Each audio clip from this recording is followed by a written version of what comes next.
నమస్కారం, నా పేరు శ్రీలేఖ. వెల్కమ్ టు సిజార్ టీవీ. తాజా వార్తలు విషయానికి వస్తే, ఏపీ రాజకీయాల్లో ఆసక్తికర పరిణామం చోటు చేసుకుంది. టీడీపీ, బీజేపీ, జనసేన పార్టీ కూటమికి లోక్సత్తా మద్దతు ప్రకటించింది. ఎన్డీఏ కూటమికి మద్దతిస్తున్నట్లు లోక్సత్తా పార్టీ వ్యవస్థాపక అధ్యక్షుడు జయప్రకాష్ నారాయణ బుధవారం ప్రకటించారు. మీడియాతో మాట్లాడుతూ ఆయన ఈ విషయాన్ని వెల్లడించారు. ఏపీలో అరాచక పాలన సాగుతోందన్న జేపీ ప్రజలందరూ ఆలోచించి ఓటేయాలని కోరారు.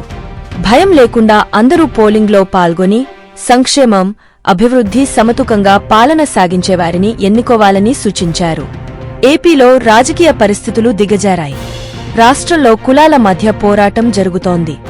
మంచి పరిపాలన అంటే సంక్షేమం మాత్రమే కాదు, దానితో పాటు అభివృద్ధి కూడా కావాలి.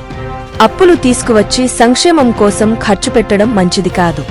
సంక్షేమం అంటే తాత్కాలిక ప్రయోజనం, అభివృద్ధి అంటే దీర్ఘకాలికంగా సంపద సృష్టించడం అని జయప్రకాష్ నారాయణ అభిప్రాయపడ్డారు.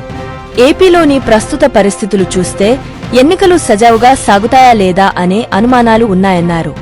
ఏపీ ఆర్థిక పరిస్థితి ఒడిశా కన్నా దారుణంగా తయారైందని విమర్శించారు. ఏపీకి సుమారు 1000 కోట్ల తీర ప్రాంతం ఉండి కూడా ఆదాయం పెంచుకోలేకపోయామని జయప్రకాష్ నారాయణ విమర్శించారు. ఏపీలోని సామాన్య ప్రజానీకం పరిస్థితి బాగుపడాలంటే సంక్షేమం, అభివృద్ధి సమతుకంతో పాలన అందించేవారిని ఎన్నుకోవాలని సూచించారు. మరొక తాజా వార్తలతో మీ ముందుకు మళ్లీ వస్తాను. అంతవరకు సెలవు.